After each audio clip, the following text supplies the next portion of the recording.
Season 7 Malayalam. അങ്ങനെ ലാലേട്ടൻ്റെ പുതിയ പ്രൊമോ വന്നിരിക്കുകയാണ്. ഈ പുതിയ പ്രൊമോയ്ക്കകത്ത് ലാലേട്ടൻ നെവിനോട് ചോദിക്കുന്നുണ്ട്, ഷാനവാസുമായിട്ട് എന്താ നെവിന് പ്രശ്നം. അപ്പോൾ നെവിൻ പറയുന്നുണ്ട്, ഞാനത് ഇൻറ്റൻഷനലി ചെയ്തതല്ല. അപ്പോൾ അത് പറഞ്ഞ് തീർക്കുന്നതിന് മുന്നേ ലാലേട്ടൻ പറയണം, ഇത് പിന്നെ ഇൻറ്റൻഷനലി ചെയ്തതല്ലാതെ പിന്നെ എന്താ.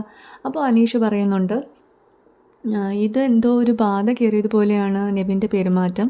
അപ്പോൾ ആദില പറയുന്നുണ്ട്, കിച്ചൺ ടീം ഒരു ചെറിയ കാര്യത്തിന് സ്ട്രെസ് ഓവറാക്കി കാണിക്കുന്നു, പ്രത്യേകിച്ചും നെവിൻ. പിന്നെ അതുപോലെ തന്നെ അനീഷ് പറയുന്നുണ്ട്, ഇതിനെന്ത് മറുപടി പറയണമെന്ന് എനിക്കറിയില്ല. അപ്പോൾ ലാലേട്ടൻ പറയുന്നുണ്ട്, ഇതിൻ്റെ മറുപടി ഞാൻ പറഞ്ഞു തരാം. ഈ എവിക്ഷനിൽ നെവിൻ ഉണ്ടല്ലോ, നെവിൻ എവിക്റ്റായി പോയില്ല എന്നുണ്ടെങ്കിൽ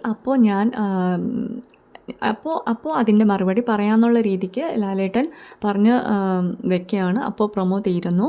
അപ്പോൾ എൻ്റെ പേഴ്സണൽ ഒരു ഒപ്പീനിയൻ ഞാൻ പറയാണ്, നെവിന് ഔട്ടായി പോകണം എന്ന് തന്നെയാണ് ഞാൻ ആഗ്രഹിക്കുന്നത്.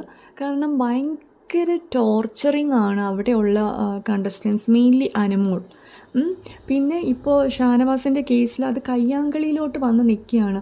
ഇതിന് മുന്നേ തന്നെ ചുമ്മാ പേഴ്സണൽ ഗ്രഡ്ജ് വെച്ച് ഓരോ കാര്യങ്ങൾ പ്രവർത്തിക്കുന്ന കാണുമ്പോൾ തന്നെ എനിക്ക് ഭയങ്കര ദേഷ്യം തോന്നുന്നുണ്ട് ആ ഒരു വ്യക്തിയോട്. പേഴ്സണലി നിവിൻ എന്ന് പറയുന്ന വ്യക്തി നല്ലതായിരിക്കും, പക്ഷെ അവിടെ കാണിച്ചു കൂട്ടുന്നത് കാണുമ്പോൾ സത്യം പറയാം, അങ്ങനെ ഒരാൾ അവിടെ വേണ്ട, ആപ്റ്റ് അല്ല എന്നാണ് എനിക്ക് തോന്നിയിട്ടുള്ളത്. കാരണം ആ ഒരു സംസാര രീതിയൊക്കെ ഭയങ്കര, അതായത് ആരോ നെവിന് പറഞ്ഞ് ചെയ്യിക്കുന്ന പോലെയാണ് എനിക്ക് തോന്നിയിട്ടുള്ളത്. നീ അവിടെ എന്തോ കാണിച്ചോ, we will take care of you എന്നുള്ള രീതിയിലാണ് എനിക്കത് കാണുമ്പോൾ എനിക്ക് തോന്നിയിട്ടുള്ളത്. അതായത് ആരും ചോദിക്കാൻ വരില്ല, നിനക്ക് നിൻ്റെ ഇഷ്ടപ്രകാരം നിനക്കത് ചെയ്യാം എന്നുള്ളത്.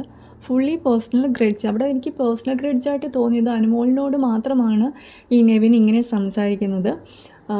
അപ്പോൾ ഒരു ഫോർ എക്സാമ്പിൾ ഞാൻ പറയാം, കുറേ നാളുകൊണ്ട് ഞാൻ കാണുന്നതാണ് നെവിൻ്റെ ഒരു സംസാരം. എൻ്റെ കയ്യിൽ തിളച്ച വെള്ളമാണ് ഇരിക്കുന്നത്, ഞാനത് നിൻ്റെ മുഖത്തേക്ക് ഒഴിക്കും, ഞാൻ എൻ്റെ തലയിൽ കൂടെ ഒഴിക്കും. ഇപ്പോൾ നമ്മൾ കണ്ടതാണ് ബെഡിൽ ഒഴിച്ചു വെച്ചേക്കുന്നത് അല്ലേ. അപ്പോൾ അതിന് ശേഷം അടുത്ത ദിവസം വേണ്ടിയാണ് ഷാനവാസിനുമായിട്ട് കയ്യാങ്കളിയിലോട്ട് വന്ന് നിൽക്കുന്നത്. അപ്പോൾ ഇതൊക്കെ കാണുമ്പോഴത്തേക്ക് കയ്യിൽ നിന്ന് പോയൊരു കേസ് പോലെയാണ് നെവിനെ എനിക്ക് തോന്നുന്നത്. ഇനി അത് സീരിയസ് ആയിട്ട്, അതായത് ഇനിയും സിവിയർ ആയിക്കൊണ്ടേ ഇരിക്കുകയുള്ളൂ എന്നാണ് എനിക്ക് തോന്നുന്നത്. സോ അതിന് മുന്നേ തന്നെ ഔട്ടായി പോകണം എന്നാണ് ഞാൻ ആഗ്രഹിക്കുന്നത്. ഇന്ന് പ്രൊമോ കണ്ടപ്പോൾ എനിക്ക് തോന്നുന്നത് നെവിൻ ഔട്ടായി പോകാൻ ചാൻസ് ഇല്ല എന്നാണ് എനിക്ക് തോന്നുന്നത്. ഔട്ടായി പോയ സന്തോഷം. So thank you. നിങ്ങളുടെ അഭിപ്രായം കമൻറ്റിലൂടെയും ലൈക്കിലൂടെയും സബ്സ്ക്രൈബിലൂടെയും ചെയ്യാം കേട്ടോ. So thank you.